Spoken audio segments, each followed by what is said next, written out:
I'm Veronica Dudo. Tonight on EWTN News Nightly, mixed signals, sharp warnings of future conflict loom amid warm hospitality and business deals during the meeting between President Trump and Chinese leader Xi Jinping. Faith debate. A high-profile House judiciary hearing debates the rise of Sharia law in America and its growing challenges to Catholic and constitutional principles. Empowerment Project. Mississippi rolls out a new pro-life agenda. We'll look at how it aims to strengthen families. Plus, scholars call. With quiet prayers and gentle steps, Pope Leo XIV urges Rome's youth to weave a persisting peace. These stories and more tonight. From EWTN, the Global Catholic Network, this is EWTN News Nightly.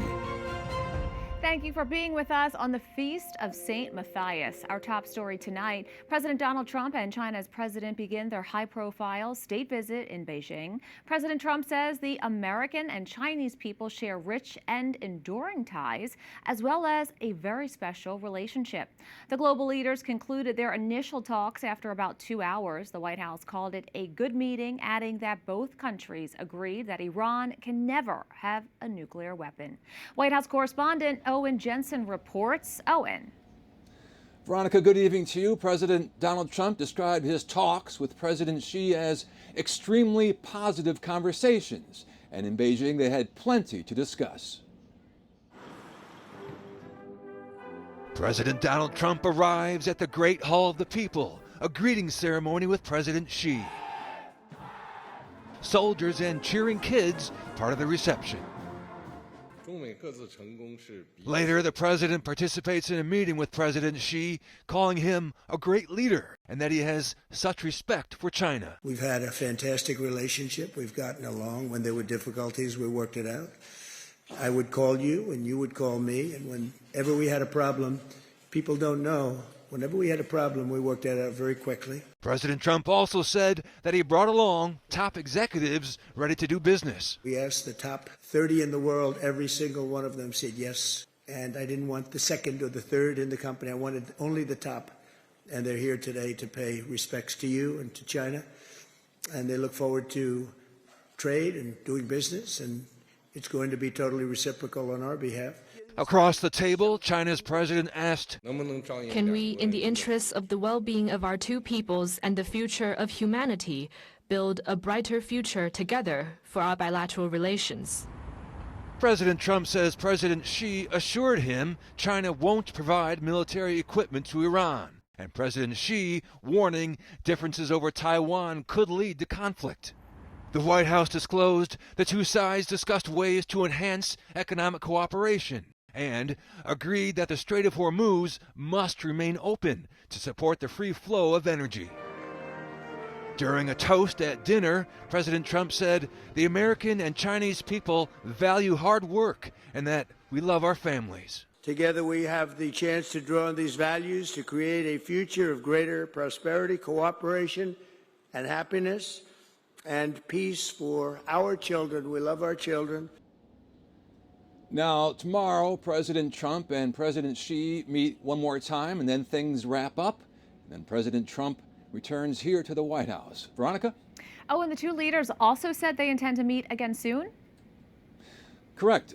On September 24th, President Trump invited President Xi to come here to the White House about 4 months from now, again September 24th. Then it's possible they could meet again at the G20 summit in Miami and the Asia-Pacific Economic Cooperation meeting. Veronica, send it back to you. A lot happening. Thanks so much, Owen. Joining us now is podcaster David Zhang, host of China Insider. David, welcome to the show. Thanks for having me, Veronica. How do you think Chinese leadership is viewing President Trump and his delegation, especially with so many people from the business world? Right. I think it was a much anticipated incoming event that the CCP leadership really wanted, because not only was this great for trying to get the U.S.-China tariffs and trades and investments going back again, but it's also a good place for people to build a buffer zone. You got to remember, based on this new readout, what we saw was some new terms that they're using now. It's called a strategic stability, constructive stability. I think that's the phrase that they're using. To me, that sounds like the Chinese leadership really wanted a buffer zone or a resting period. Last year, the U.S. and China trade war, even though there wasn't really a trade war, the essence of it did happen. And I think China, with its domestic problems, want to have a period where the U.S. can come in and both sides can sit down. Now, this was a highly anticipated meeting, and going into it, people were wondering what could come out of it. We do know that Taiwan was a huge issue. Can you tell us kind of where things stand on each side on that issue? Yeah, it's very interesting that the U.S. readouts didn't quite mention Taiwan at all, or at least not to the degree that the Chinese side did. I'll tell you what the Chinese side said. They basically drew the red line. This even happened before the meeting took place. They said that the Taiwan question is their fundamental red line in the sense that you cannot change China's stance on this. And they emphasized this further in the readout on the Chinese version. But when you look at the White House and their version, it seems like the Taiwan question wasn't even asked at all, or wasn't even discussed. Obviously, that doesn't mean that this question wasn't raised, but I just think that the objective of where President Trump went in looking for versus where President Xi went in looking for, they're very much on a different sort of they didn't really connect in that sense. But Taiwan is very important. Secretary Marco Rubio did answer that question with an interview saying that, China shouldn't be looking for a military option to invade Taiwan. And I do agree with that because China is still planning sort of a dual strategy where if they can invade as sort of the last option, they will. But before that, they can try maybe something softer, getting the Taiwanese population to vote their way to China. There's many ways they're trying, and I think an invasion with military force would be the last resort. Now, you grew up in China, and you have said the CCP controls everything. What do you think the Chinese public is getting access to in terms of knowledge about this trip and exactly what's happening? What even surprised me this time was that there were a lot of Chinese internet users and people, crowds gathering in front of the Four Seasons Hotel in Beijing at the airport, near the airport, just along the route of when the presidential motorcade would pass by. And you got to remember, Chinese people are told constantly that to some degrees, a lot of people believe this, that you need to hate the United States for causing, a lot of the problems with China's economy, or, you should be blaming other countries like Japan or Taiwan for those kind of things. But in reality, you see a lot of people on the ground simply appreciated seeing the fact that the U.S. president came. When the C-17 planes were carrying the cargo ahead of the trip, you saw a lot of Chinese people filming those planes flying overhead. It's a very interesting dynamic to me, even, and I think that the Chinese people are very much hopeful that the two countries are still having those kind of dialogues and being able to see something, witnessing something like this. Absolutely. David Zhang, thank you. Thank you. Joining us now to help us understand the importance of the president's trip to China and what's at stake is Gordon Chang, Senior Fellow at the Gatestone Institute and author of The Coming Collapse of China and a foreign policy expert. Welcome back, Gordon. Great to always have you on. Thank you so much, Veronica.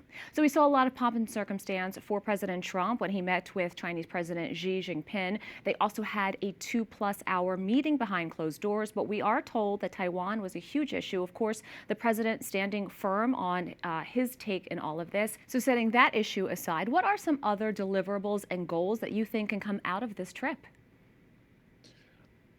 President Trump told Sean Hannity that China's agreed to buy U.S. energy and some Boeing jets, and I'm sure that's the case, as well as some soybeans. I think that probably President Trump is looking for an extension of the trade truce that he negotiated with Xi Jinping in Busan, South Korea last October. So that probably will occur. There'll be some other minor things, but one important one, at least one that I think is important, is I do hope that President Trump will secure the release of Jimmy Lai, a Hong Kong dissident who is now languishing in a jail. And I think that because of two things. First of all, President Trump said he's going to raise it with Xi Jinping, but also Xi Jinping, he needs to unload Jimmy Lai, because if Jimmy dies in prison and he's not in good health, he becomes even more of a martyr. So I think that we will see some progress on that. if not at this summit, then at least in the following weeks or months. And our viewers are very familiar with Jimmy Lai and, of course, his story. We are hoping that as well. When we look at the Road and Belt Initiative, this is something that China has worked at for a long time. It's a massive undertaking. For example, they have deals where they're able to lease ports for 99 years. So it's really about control throughout the world. What's your take on that initiative, and where do things stand with it? Well, China's Belt and Road Initiative, which they first announced as two separate initiatives in 2013, they're building a lot of infrastructure that the private sector doesn't want to build. So they're doing it for strategic reasons. President Trump has sort of had enough of this. And so we've seen, for instance, in the Panama Canal, the United States working to eject Chinese port operations at both ends of the canal zone. So this is important for the United States because China intends to weaponize those ports. And some of them are very close to the U.S. homeland. So, for instance, there's a port in Freeport, Bahamas, which is 87 miles east of Palm Beach. So we certainly don't want the Chinese Navy there. Gordon, as always, thank you so much for your insights. Thank you, Veronica. The head of the U.S. Military Central Command testified before the Senate Armed Services Committee for the first time since the start of the war in Iran. Do you feel that President Trump's declaration that we have obliterated all of Iran's capabilities and their nuclear program, is that accurate? Senator, I speak from a military perspective. We have significantly degraded their drone, missile, and naval capabilities. We've fractured their command and control. We've eliminated the large preponderance of their space program. The Senate grilled the admiral on the purpose of the ongoing war and the claims of running out of munitions. He told lawmakers that the U.S. military has met every military objective and they have all the munitions necessary to both defend our forces as well as conduct a broad range of contingencies. He did not comment on Iran's capability of closing the Strait of Hormuz. Authorities say a massive Russian drone and missile attack on Ukraine has demolished an apartment block in Kyiv. At least 9 people are confirmed dead, including a 12-year-old girl, with dozens wounded and nearly 20 still believed to be trapped under the rubble. Officials say the building's entrance was smashed in the strike, preventing residents from escaping. More attacks elsewhere in the country wounded more than 24 civilians. Is the U.S. Constitution and the American way of life under threat from Islamic beliefs and Sharia law? Republicans and Democrats clashed sharply during a House hearing on the issue. Republicans argue that Sharia threatens American values and constitutional protections. Democrats condemned the proceedings as nothing more than anti-Muslim fear-mongering. Capitol Hill correspondent Eric Rosales joins us with more. Eric. Good evening, Veronica. Let's first define what Sharia law. Now, Sharia means the path to water or a way of life in Arabic. It's the religious law of Islam and guides believers' life decisions. It's derived from the Quran and the teachings of the Prophet Muhammad. But Sharia's application and punishments vary dramatically depending on interpretation, including retaliation and an eye for an eye punishment. Political Islam silences dissent, prohibits religious freedom, allows barbaric punishments, and treats women, children, and non-Muslims as second-class citizens. What's more, Sharia law and political Islam sanction honor killings for adultery, death for individuals leaving the Islamic faith, encourages polygamy for men regardless of the women's age. Republicans argue all you have to do is look at what's happening in parts of Europe where Muslims are turning to Sharia courts rather than the established legal system to solve problems. One woman testified about the dangers of Sharia she witnessed in Europe. They stalked us, they attacked my loved ones' careers, and sent death threats. Today, I travel with armed security. A simple walk, a grocery run, opening my front door, none of it is safe anymore. Islam has taken that from me. She adds a Christian Iraqi friend was killed by extremists in Sweden for speaking out, but others disagree and claim the fears are nothing more than a conspiracy theory. Sharia is about individual, personal religious observance, not about shaping America's national laws. And contrary to the misleading claims that have been offered here, there's no evidence of any plot to impose Sharia law on non-believers of Islam. It's estimated that over 4 million Muslims live in the U.S. and is growing by over 100,000 annually. During the hearing, Democrats pushed back, asking a religious freedom advocate if a new law is needed. What do you think about this whole anti-Sharia law thing? Do we need a special law banning Sharia law? No, because we have the First Amendment to the U.S. Constitution that prohibits establishment of any religion, including Islam. Catholic bishops emphasize that Catholics and Muslims should collaborate on shared values and social justice, emphasizing respect.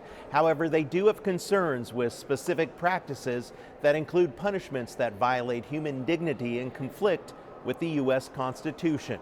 At the Capitol, Eric Rosales, EWTN News Nightly.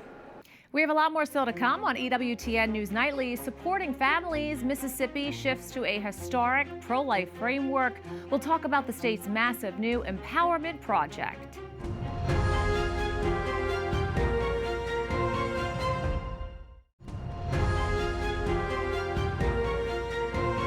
Mississippi is one of the most pro-life states, protecting life at all stages of pregnancy. However, there is an increase in so-called abortion tourism, with women traveling across state lines to obtain abortions.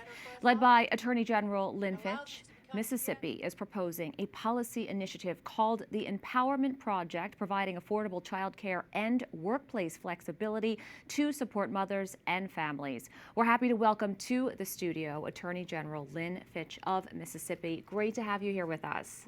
Thank you so much for having me. What an exciting topic to talk about. For sure. Can you tell us more about your Empowerment for Life program in Mississippi and what you want it to achieve? Well, it's been an incredible and amazing opportunity to come after Dobbs. And, in Dobbs, we said we would empower women and promote life. And so the Empowerment Project has done just that. We truly have 5 pillars of our Empowerment Project: affordable, accessible childcare, work flexibility for the workplace, going after child support and getting that to the children, again, supporting our pregnancy resource centers, and then fixing our broken adoption and foster care systems. So there's clearly a multi-pronged approach here. So much is happening. And following Roe v. Wade, after that was overturned 4 years ago, what has changed in your state? Certainly we're changing hearts, saving lives, and supporting women and their children. And I've gone to the legislature on many occasions and said, I'd like to have some of these legislation pieces passed to, again, support our women and our children. And they've done just that in the Empowerment Project. We've gotten so many things passed: Foster Parents Bill of Rights, 12 months for postpartum for Medicaid for women, tax credits and resources for pregnancy centers, tax credits for adoption. We've had safe haven baby boxes. And we now have had 3 babies born in the state of Mississippi. So right there in itself, just seeing those precious babies and bringing them to life. And then certainly we've gotten paid maternity leave for our state employees, the first we'd ever had that opportunity. And then Mama Program. The Mama Program has been amazing. Mississippi Access to Maternal Assistance. So we have an app and we have a website. It's a free app. We encourage everybody to use it. And here's what's so important about that. We said, let's put all of our resources together. Let's put all the public resources, the private resources, and our faith-based resources.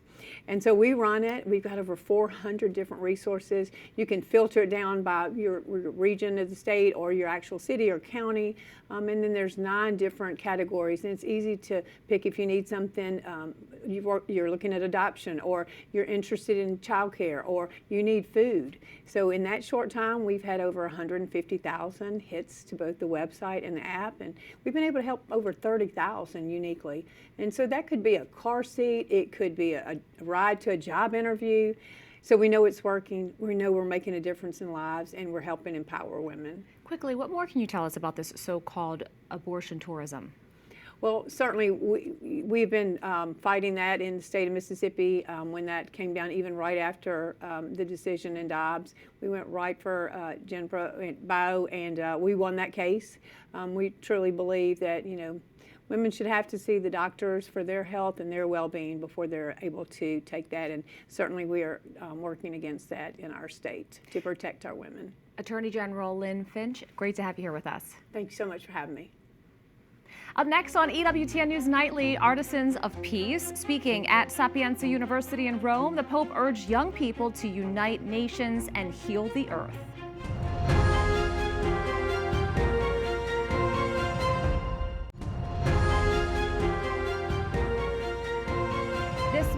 Pope Leo XIV made a special visit to Sapienza University of Rome. He urged young people to reject resignation to become artisans of true peace. EWTN Vatican journalist Benedict Sedegren has more. 35 years after Pope St. John Paul II's visit, and 18 years since student and faculty protests forced Pope Benedict XVI to cancel his visit, a Supreme Pontiff has once again spoken at the Sapienza University of Rome. La Sapienza is the largest university in Europe, with 125,000 students, and the most important secular university in the Eternal City. Upon his arrival, Pope Leo XIV took a brief moment of silent prayer in the university chapel, then held a private meeting with the rector. He then visited the exhibition Sapienza and the Popes, a display showcasing the relationship between the university and the papacy through more than 7 centuries, all the way back to its founding in 1303 by Pope Boniface VIII. Finally, he addressed professors and students, emphasizing the important role education has in the life of an individual and a society. Teaching is a form of charity, just as rescuing a migrant at sea, helping a poor person on the street, or comforting a desperate conscience must also be acts of charity. It means loving human life always and unconditionally, valuing its potential, and thus speaking to the hearts of young people without focusing solely on their knowledge. Antonella Pulimeni has been the rector of La Sapienza University since 2020. Speaking to EWTN News, she explained what a visit like this means for the school.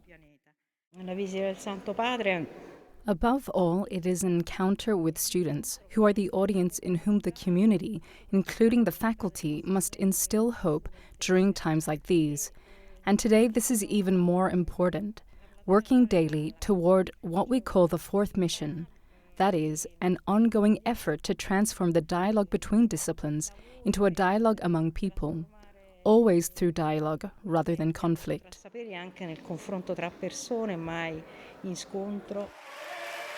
At the end of the Pope's address, a group of students had the opportunity to go on stage to greet the Holy Father.